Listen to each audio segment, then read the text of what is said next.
Assalamu alaikum, namaste, Harun Nefer. This is Kasakma Keparu with another broadcast for you. In this broadcast, we're going to talk about the secret key to manifesting a new reality. So it's going to be exciting. But before I get into that, I want you to hit the like button. That's right, hit the like button. And if this is your first time to my channel, welcome. Hit the subscribe button to get notifications on when I go live or when I upload recorded videos. And also, we do have ebooks that are available for you, free ebooks that you can start downloading and reading today, which expand more on my teachings. So you just have to go down there, click the link, sign up, and you will be able to start reading today. Also, if you haven't already, consider becoming a Patreon supporter. You can do so for as little as $1 or $20 per month, and you'll get exclusive access to instructional videos on how to invoke a spirit, how to create an amulet, the proper way to do a ritual, and so much more. So go over to Patreon and support me there. Your support would be very, very appreciated. Okay. So today we have some exciting information I want to kind of cover. And this is going to be based on my ebook, The New Kepra Ankh, which is the secret key to manifesting a new reality. Some of you were with me yesterday when I had my broadcast, and that was basically a very interesting broadcast. And I talked a little bit about what the ruling elite has in store for us in terms of the future, and I also showed a movie that's really, really hard to find, okay? And the movie dealt with the aspect of slavery, and it's a very graphic movie that it really far exceeds like Roots and all those other type of movies. Somebody had brought up Django as well. So this film is very graphic, because it's on YouTube. Anybody can go and take a look at it. But what I really love about the film, and I think I talked a little bit about this, was that it broke the fourth wall. So what you have is people in the movie, they are characters. Like you have the slave master, you have the slaves. And what they do is they talk to you, they tell you what's going on, and you're following their story. But again, all the while, it's very graphic. Now, one of the things I wanted to do with that film is to showcase you not how barbaric these white slave masters were, because we know that's very evident. There's been a lot of films that have come out that have demonstrated how horrific slavery was. But what I wanted to do with that film was really showcase the mind manipulation, the mind control that these slaves underwent, to where you had some slaves who went along with their captivity, who tried to be a good slave, and even far as to what I did was I went and I showed the breeding farms, how they were breeding slaves. And one of the things they wanted to breed was not only just physically strong slaves, but slaves who were docile, who would obey their masters, who would go along with their enslavement, things of that nature.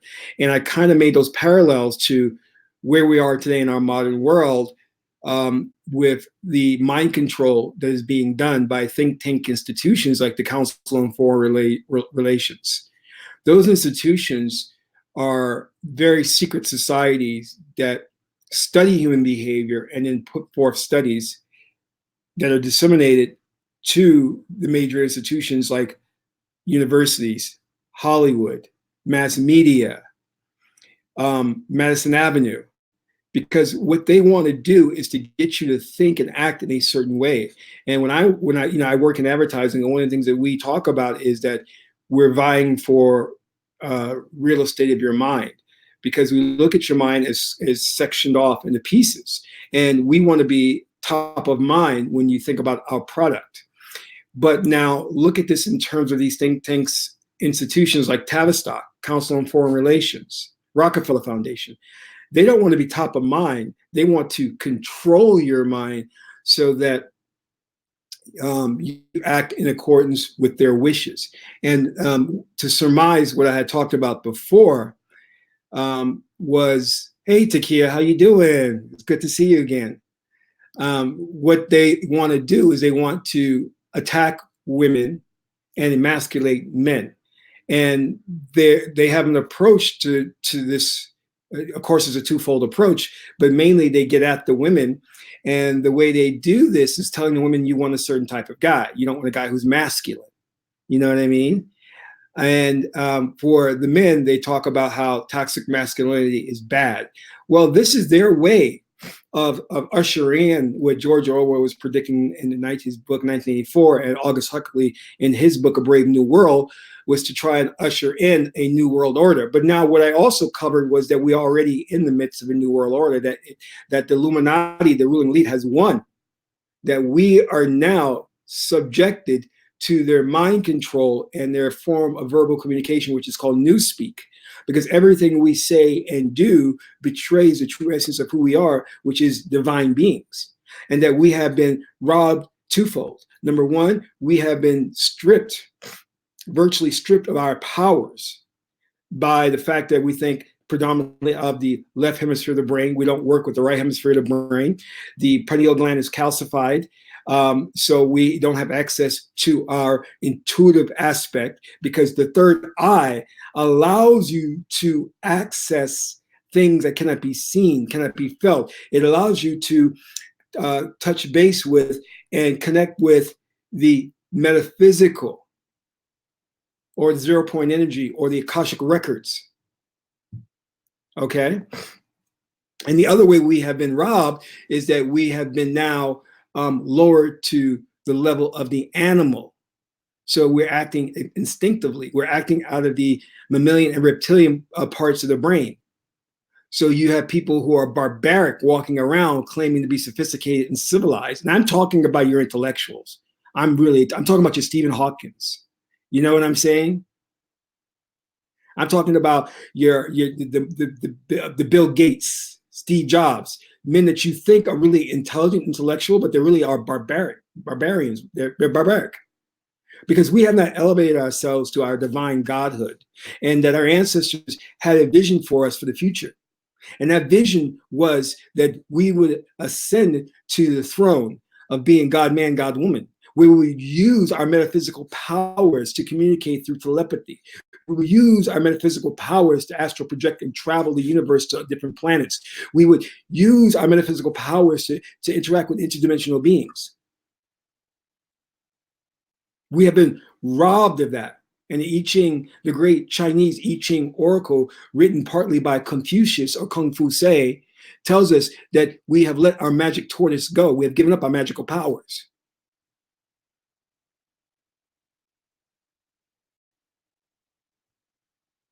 Do you understand what I'm saying?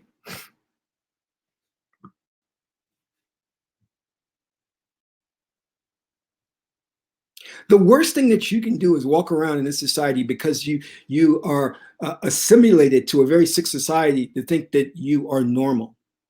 We are a mentally ill people, and we're going to be acting in accordance with that. We're going to be doing mentally ill things. And if you think for a second that that is not true, let there be a blackout and watch how these so-called civilized people will lower to the level of savages and fight for resources, will rape and pillage. Because when you take the externalized forces from us that create parameters, which is what? The police force, laws. When you strip us of those things, then we get lowered to the level of an animal. But because our ancestors put in place something called culture, and that culture was embedded into the right hemisphere of the brain, and you learn the culture through what? Osmosis, not through lecture, the Greek form of teaching, oratory skills. That's not how we learned. And because we had that culture deeply embedded into our subconscious mind, we would never think in the absence of externalized pressure like a police force to do wrong, because we lived in accordance with Ma'at, which is why we deified, to the word, the female principle of righteousness.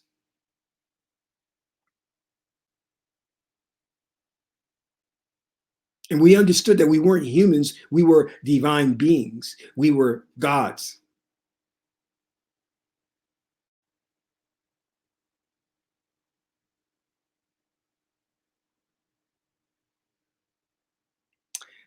Now, of course, YouTube does not want us to have this message go out there. So I had to, when I do a broadcast like that, I can't keep it up. I have to actively remove it. So I took the video down myself because I don't want to get a strike. Because when you touch on certain topics, they're not politically correct, that don't go along with the status quo, you get penalized for that. And I also gave evidence of that in that video where I talked about that you don't really have freedom of speech. I want you to go out there and start talking about how you interacted with interdimensional beings and spirits and you contacted ETs. And watch how you're immediately ostracized by society.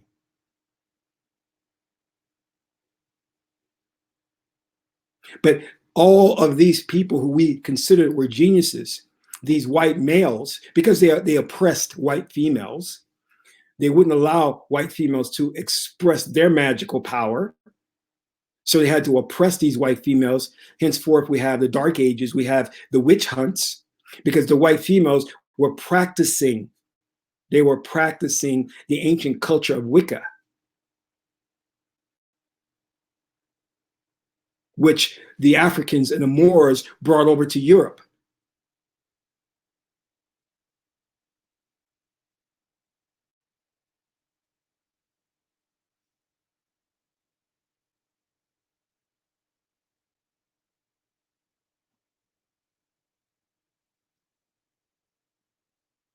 And you'll see the level of savagery when you look at what they did to the women in those Dark Ages during the witch hunts.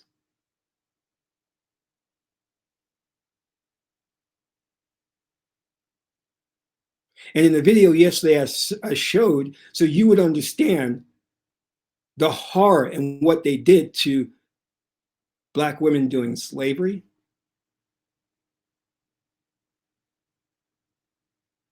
And I did not show that for shock value. I showed that because I wanted you to really understand what we're dealing with. And unfortunately, they haven't made any good movies about the witch hunts. So you can really see the torture that these women underwent. You see, you have to understand that the female principle, the yin, women are predominantly right brain. So they can naturally intuit wisdom and knowledge. It comes to them.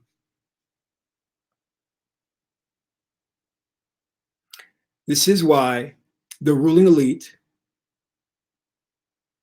had to oppress women. When the great Library of Alexandria was burned down, the first thing they did, Hypatia, who was the librarian, the chief librarian, they skinned her alive and burnt her. That was the Illuminati's way of showing that they despise women, because they know women were the first priestesses. The women were the first contact with God, Neter, source. While you go to Kemet, you'll see in all of Kemet, there's the balance, the male and the female principle. You always see that we held in such high regard the female principle.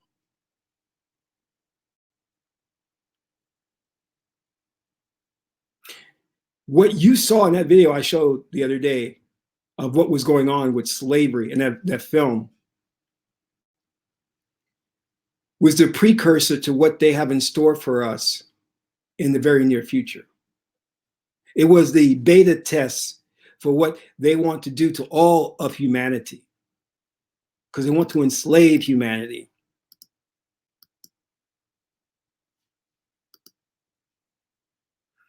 So let me, for those of you who are interested in the movie,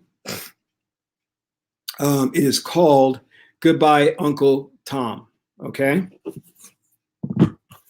Not to be confused with Uncle Tom's Cabin or Mandingo.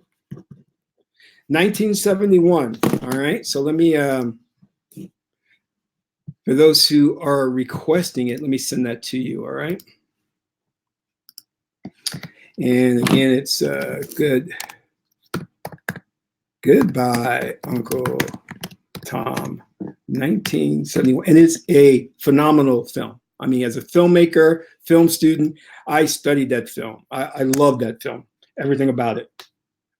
From the camera work to the acting, it was just revolutionary. Just the fact that they broke the fourth wall and you have actually characters who talk to you is just like awesome. So I can do that again. Let's see if I got that right here. Okay. Post that again. Okay, so I just posted the link to the video on YouTube. There you go. So you guys can watch that. But again, understand a level of mind control that was exercised in that video. And you'll see what I'm talking about, how we're headed in a very, very same direction. Okay. So now let's get down to the nitty gritty that all the Magi's are in the chat room. Let me just greet the Magi's. It looks like a lot of you are here. Timsman Hatepu, Spiritual Elevation, Namaste. Jackie C. Hatepu. Clifton Davidson, Namaste. Takia Hatep. Who else do we have? Ra Hatepu. All right, Robin, Namaste. El Glass, Hatepu. All right, I think I got Pamela, Haru Nefer. All right, okay. And as we say in the Kemetic language, dua means thank you. So dua for showing up today. Karina, dua. So let's get down to business. Now, what I want to talk to you about is based on my book, The New Kepler Ankh, The Secret Key to Manifesting a New Reality. Now, one of the men that actually you guys turned me on to not too long ago was Neville Goddard. And he was a Christian that lived back in the 30s, you know, around the 30s. And he took a different take on Christianity. He began to see that God lived within you, that God was, as the ancient Kemetic people talked about, the indwelling intelligence, Osiris. And he went on to preach this, and he had church or classes like Thursdays and Sundays where he would preach from the Bible, but he would talk about using your imagination to manifest a new reality and taking the idea and combining the idea with an emotion and dwelling or embellishing that in the imagination and then watching as it manifests into this fourth dimensional plane of existence. And he was just awesome. I mean, he was ahead of his time. He even talked about the biblical characters are different states. They're not actually historical figures, but they're different states of consciousness. And that's what we talk about when we mention the fact that all of the different realms or the infinite numbers of realities, parallel worlds, are just different states within you. And those states translate to a vibrational frequency that you can shift to whenever you want. All right. So I want you to just take a moment here. Let's take a moment because I want you to appreciate what he was trying to communicate and just hear a little bit about what Neville Goddard had to say about the imagination and the key to manifesting your reality. And then I will shine some more light on his theories and the practices so that you can take away some really good practical steps that can enhance your own power, your own magic. All right, so give me 1 second. Let me see if I can pull up his video. Okay, feeling is the secret. Yes, let's do that one. And all things exist in the human imagination. And everything you see as an objective reality was produced by imagining. Think of one thing. Just think of one thing that would simply deny it. You can't think of one thing. So you go to the moon. You first had to imagine it. Had to imagine everything concerning the machine that took you to the moon. Everything in the world first has to be imagined and then executed. The intelligence to do it will come, but you take the blueprint first and conceive it and dwell in it as though it were true. And no power on earth can stop it from becoming so.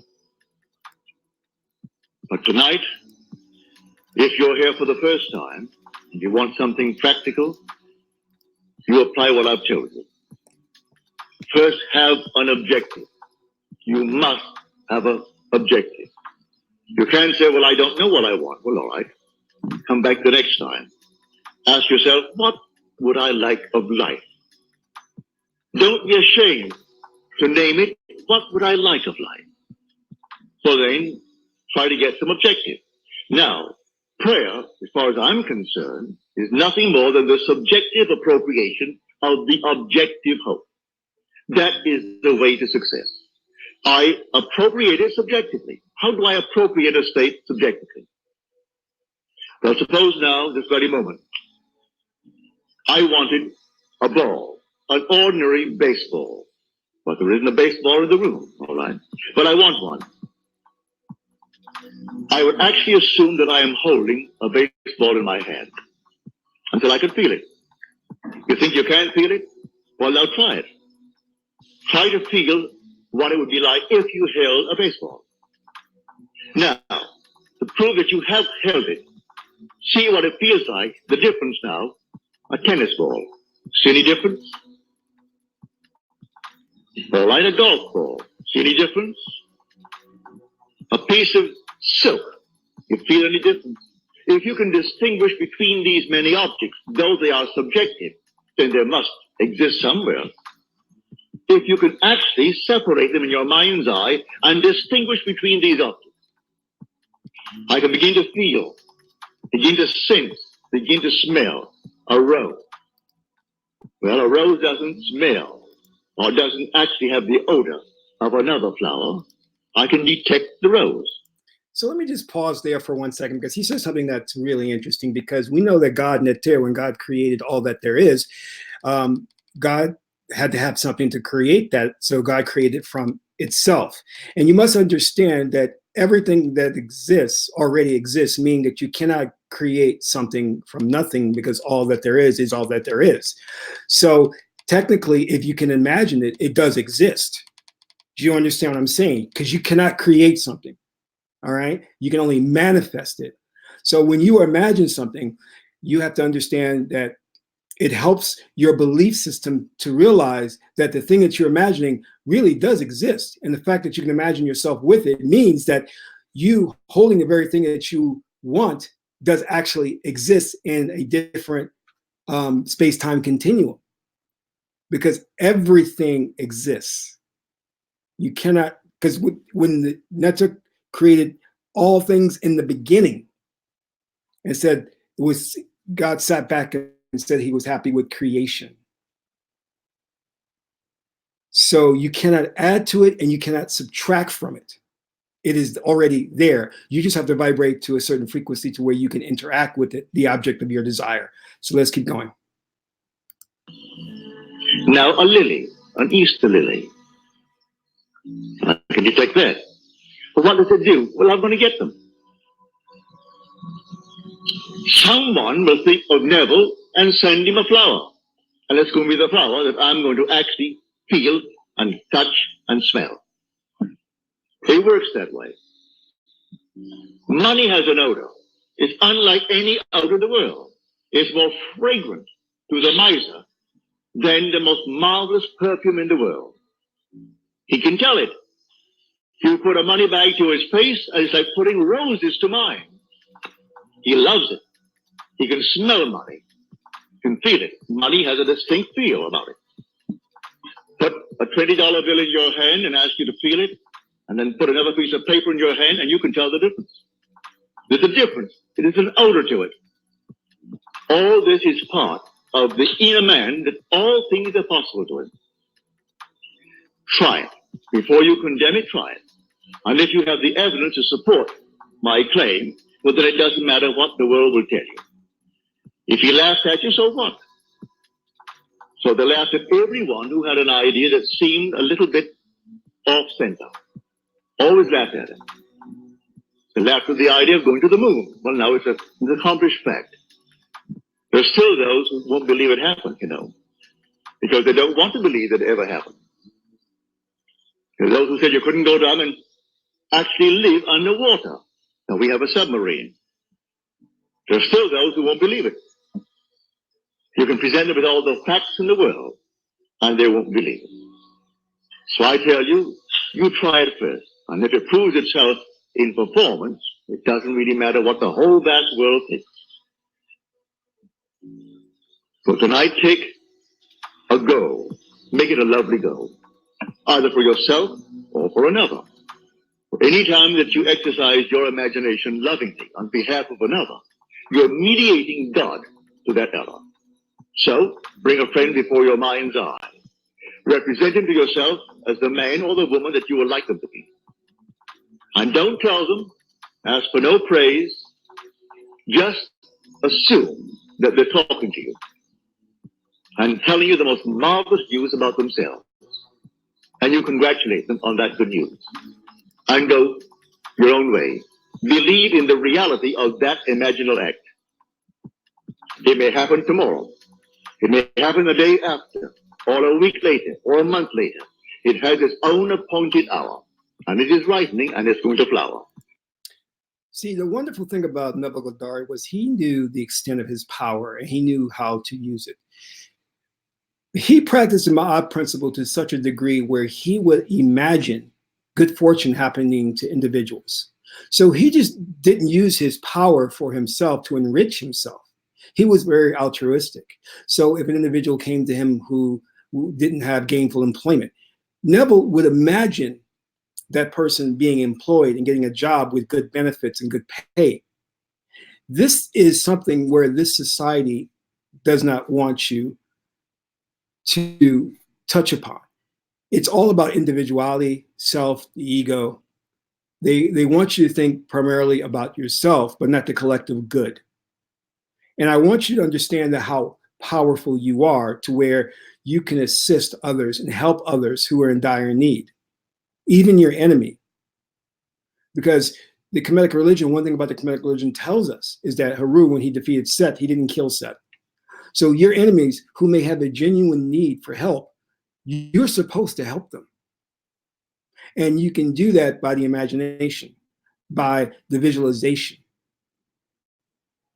Seeing members of your family in good health, seeing friends employed. You have a good friend and she's an actress and she wants to really make it in Hollywood. Visualize her making it in Hollywood, doing a film with Sylvester Stallone or Scarlett Johansson.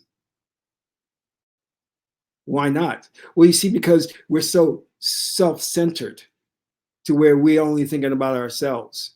And through nonlinear space-time, we know that in helping others, because we're all part of the same consciousness, we all one consciousness, we're really going to help ourselves. So don't be concerned. Leave it alone. And it will come to pass. So this is what I mean by feeling is the secret. I catch the mood, the feeling that would be mine if I were what I want to be. I don't have to touch something. I can if I want to. But it's the mood I'm speaking of. What would the feeling be like if she were well? Now, the language of the universe is not verbal commands. It is emotion. So if you want something to manifest in this reality, you have to feel it. You have to tap into that feeling, which is really finding the correct frequency. If she were this, and then you catch it, just as though it is true. You always go to the end, and the end is where you begin. We're always imagining ahead of our evidence. So go to the end and feel the end. And then, well, in that end, even though reason denies it and your senses deny it.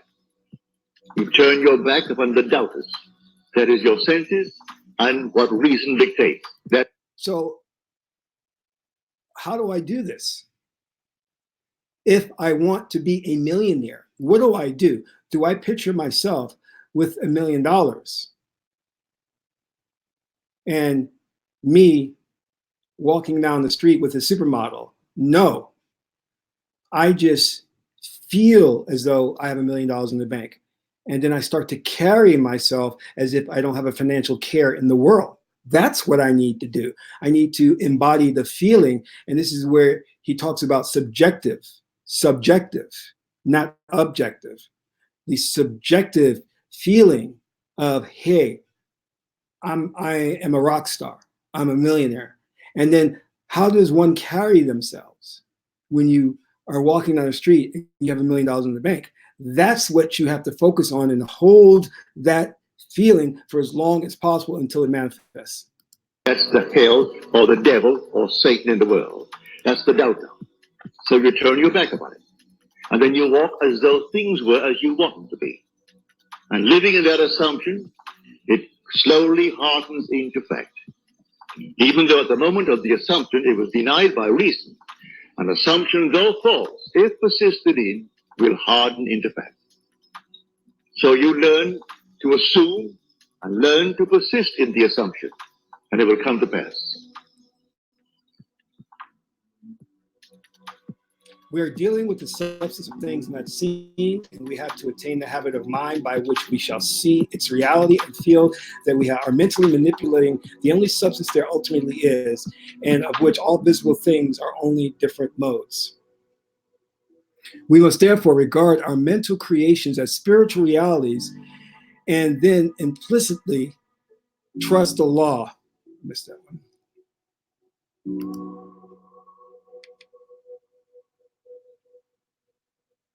All right, okay.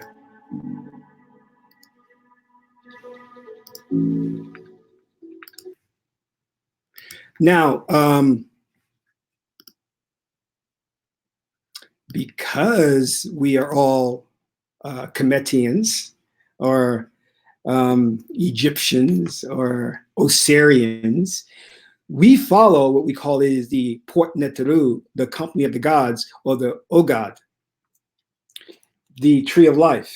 And this is the book, The Tree of Life Meditation System, where it takes you up and down the tree. And what I want to show you is of particular importance. So just hold tight here.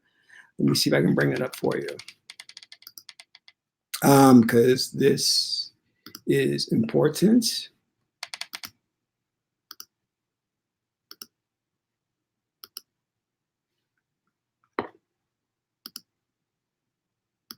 Let me see if I can bring this one up.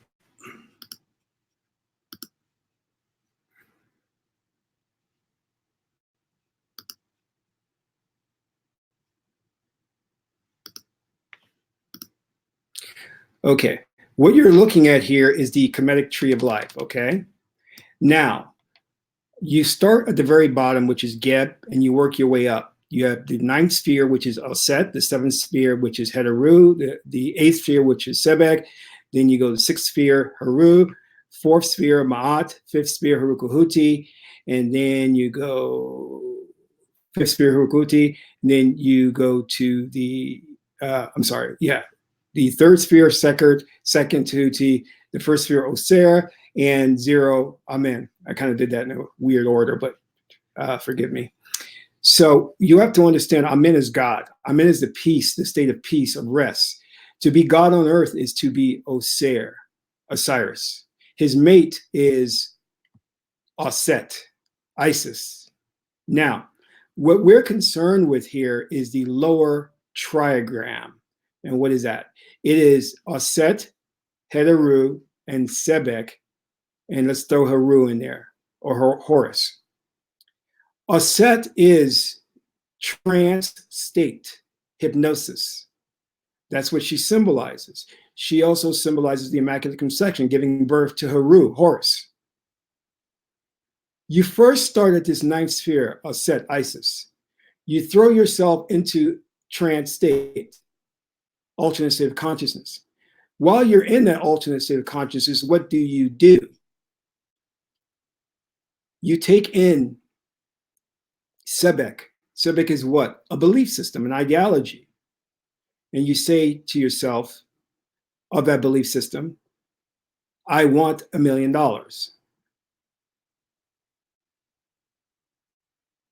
It is said that if your belief is in line with truth, sebek will open the way. With that belief system, that belief, that faith that you will attain this, we then move on to heteru. What is heteru? Heteru is your imagination, your visualization. That's what she stands for, but she's also for joy. Joy, emotion, feeling good, feeling great about acquiring the thing that you want. This in turn will give birth to it. A set becomes pregnant, you nurture it, and you give birth to it. How do you do that? You go into trance, give yourself the belief along with the visualization, the emotion, and then it will manifest. That's the secret here. That's the lower trigram, which is telling you how you do manifestations. Okay? Once again, Isis, Osset. She's also known for devotion because she was devoted to Osir. She searched the globe for his 14 pieces and reassembled them so he could be what? Resurrected. You must become devoted to the very thing that you want to manifest. You must learn to access the right hemisphere of the brain, alternate state of consciousness. And through repetition, anything you do that's repeatedly done over and over again through repetition puts the left hemisphere of the brain to sleep and activates the right hemisphere of the brain, takes you into alternate state of consciousness, which is why the Buddhists will count beads or they recite mantras because they're trying to put that left critical faculty to sleep. And when that left critical faculty comes to sleep, any belief you implant into the subconscious mind is taken as truth and you believe it 100%. I could tell you that you're a donkey and you'll believe it in trance state. Now, give yourself a visualization, heteru, coupled with the joy of feeling that you have it. And that is the secret formula to giving birth to Haru, or giving birth to the very thing that you want. That is the manifestation technique right here on the tree of life. Now, when you go higher and you practice the Kemetian spiritual system, and you get to the third level, which is Sekert, or we can call that Ptah, she is an ancestor, a great witch. She governs cycles. She governs the 72 mantras that created the universe. When you get to the Sekert level, you are now using a higher form of magic. This lower trigram is a low form of magic. This is the spiritual system and tradition of the Kemetic people. We're young, we're spiritually immature. So we manifest all the time. We manifest because it's so easy to use the 9th, the 8th, and the 7th sphere on the tree of life. You use it and you do it automatically. You don't have to think about it. You don't realize it, but you're manifesting all the time. But now you can consciously put this together and understand how to bring things forth to make your life pleasurable. But remember, to get the real things out of life, you'll need to go up the tree of life to the level of Sekert, to where you control time and space. Sekert is also known as dying to the things of the world because she is directly opposite of Heteru. See, Heteru takes pleasure in material things. She loves to be surrounded by pleasurable things, pleasurable smells, pleasurable tastes. She is directly across and is complemented by Sekert, who doesn't give a damn about the external world. She has died to the things of the world. All the thing a seeker cares about is spiritual power and being a divine being. When you are a seer, you have the wisdom of Tahuti and you have the power of Sekert, and you are God on earth, which is why the Kemetic people said the goal of their lives is to resurrect Osir within them. How do they do that? They use a spiritual system to climb up the tree of life. And along each sphere, there is a truism or belief system that you must master. And there's also a mantra. And in doing so, you then elevate yourself to a higher level, to the attainment of God.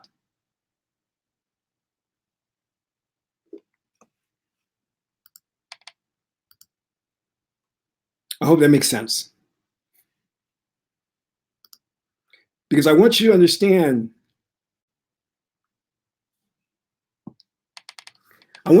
something different than what you're being taught out there by the Hotep crime syndicate. Because the Hotep crime syndicate will come to you because these guys they're street guys.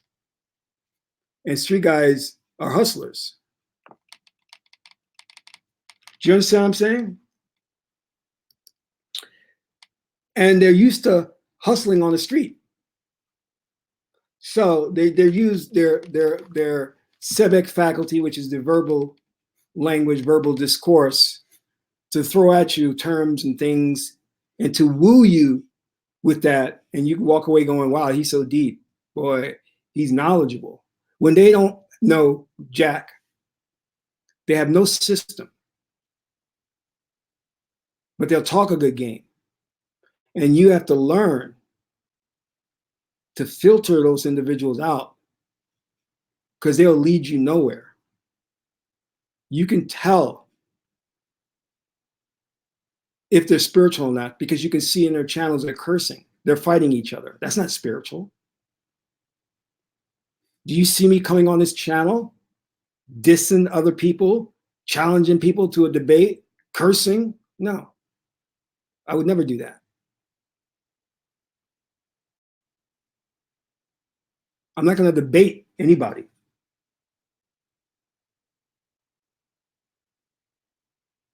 Because debating is a left brain function.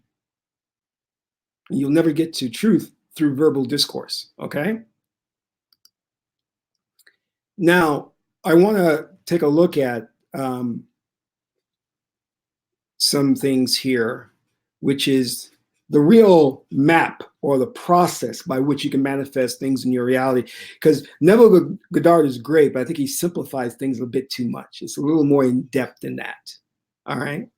But sometimes people, they don't want the full course. They just want a little snack. So he's good for giving them a little snack.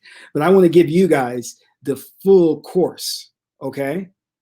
And to do that, I put together my ebook, The New Capital Ankh, all right? And many of you have gone ahead and purchased the ebook. And I want to say, Dua, thank you for doing that, okay? So let's just take a look at that because it has some real nice jewels in that ebook. You know what I mean? Let me see where we're at here. Is that it? Let's see. Yeah, that's it. So this is the page where you can opt in to purchase it. And New Kepradon, the secret key to manifesting a new reality. And I love Keprada. Keprada is the dung beetle. The dung beetle would take dung or excrement and it would roll it up and then it would put it in the earth and it would go in there with its mate and they would come out the next day. And that was the symbol in Kemet of resurrection, because the idea of Jesus in the resurrection or Sarah in the resurrection is a very old story. And it was taken from empirical experience or empirical knowledge because our ancestors like to observe the universe and from that extrapolate and come up with their religion and all types of processes. We were very good at doing that, abstract thinking, extrapolating, and all of that good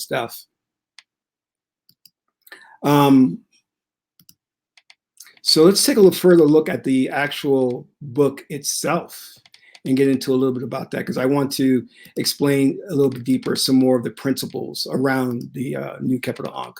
All right.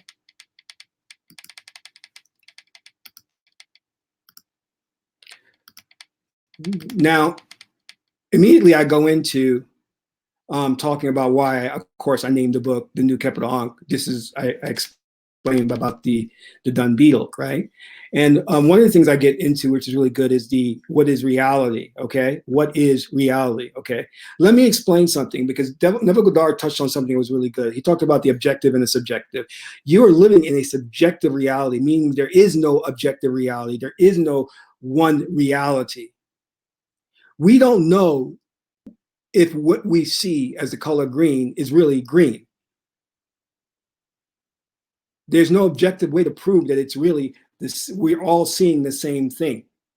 So what I'm telling you is we're all experiencing our own different and unique reality, because we're all manifesting things in a different way based on our belief systems.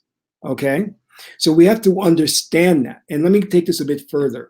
The individuals that control us, you have the ruling elite, or the cabal, and let's say let's call them the Illuminati, or whatever, the Wizard of Oz. You have to understand that the Illuminati is not the masterminds or the architects behind what's going on, because there is another group of beings or entities that are higher above them who are controlling the Illuminati. I want you to understand that very clearly. And these individuals hide behind a veil.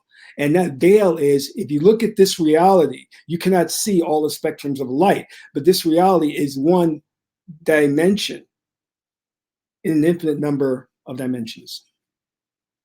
Science used to say there was only 12, but now we know there are more. So if you could step from this reality into the alternate dimension, which is behind the veil or behind the curtain, you would come in contact with those individuals who are the real architects and puppet masters, the ones that are really in control, but you'll never see them, because they hide in that alternate realm beyond the spectrums of light that we cannot see. And just so anybody's going to get there, I'm not talking about reptilians. I am not talking about that. So I want to make that, I want you to understand that clearly, all right? Get that clear in your mind. We're not going there, okay? So let's go on, all right? And I'll talk a little bit about how you came into existence, the different densities or dimensions. But I want to go on to some things that are interesting. The Matrix revealed. I think this is very interesting, and we need to take a look at this, because this really details synchronicity of coincidences. For example, it talks about Abraham Lincoln was elected to Congress in 1846. John F. Kennedy was elected to Congress in 1946. Abraham Lincoln was elected to president in 1860. John F. Kennedy was elected president in 1960. Both presidents were shot on a Friday. Both presidents were shot in the head. Lincoln's secretary was named Kennedy. Kennedy's secretary was named Lincoln. There is a reason why all of these things synchronistically align. And I go into that in the ebook itself, but that's a pit stop. And that's not what I really want to talk about. Okay. And this is where I get into the different hemispheres of the brain, how they operate. And let me keep going on here. The space-time continuum, extra parallel contact. Yeah. All right. Let's keep going. Here we go. Here are the steps that I outline about how to manifest the reality that you're looking for. And I think this is probably one of the best parts of the ebook, which really takes you through it. Now, one of the things, let me just hold on a second. Let me get a little vodka here. Okay. One of the things I do that's truly unique and truly different that Neville Goddard doesn't deal with is I incorporate an oracle system in this. So prior to choosing your objective, you're going to do an oracle reading to see if your belief system supports you acquiring that thing through your own spiritual power. Do you understand what I'm saying? So if the oracle tells you, yes, you can acquire this thing, since the oracle is the word of God, you rest assured that you will be able to manifest that thing in this space-time continuum. I want you to understand that. Okay?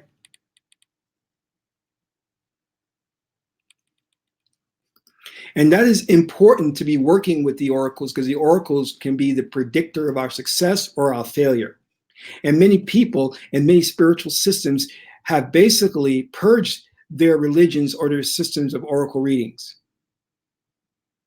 Because with an oracle, you can tell the religious leader you're following is good or bad. You can do an oracle reading and on me and tell if I'm full of shit or not. You can do an oracle reading on the president or Congress or the Senate and see if they are really out for your best interest. But let's go over real quick here the steps to manifesting your reality. And I've kind of simplified them here at the bottom here. A, you set a goal. B, you visualize it. C, you feel the excitement of obtaining it. D, ask the universe to ping you. And E, expect it to happen and live in expectancy. So listen, D is a little bit unique that I incorporated in there, and that is to help build your faith. And when I say ask the universe to ping you, it's really asking the universe to show you a sign through synchronicity that it's working on delivering what you asked for. And it's a wonderful thing when you see the universe deliver that to you. It could be a person coming up to you and they'll say a specific word. You could be watching TV and the TV suddenly shows you the object of your desire in a very strange and weird coincidental way. But when you see those signs, rest assured that Source, Neter, the universe, is working on your behalf. And it's a sign for you to don't stop your spiritual work. Keep your visualizations going. Keep the emotion, the feeling of the emotion within you. And know that sooner or later it will materialize.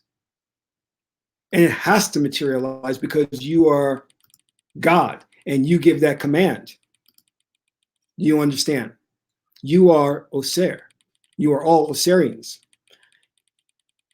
So with that, I'm going to end this broadcast. I want to thank you all for tuning in today.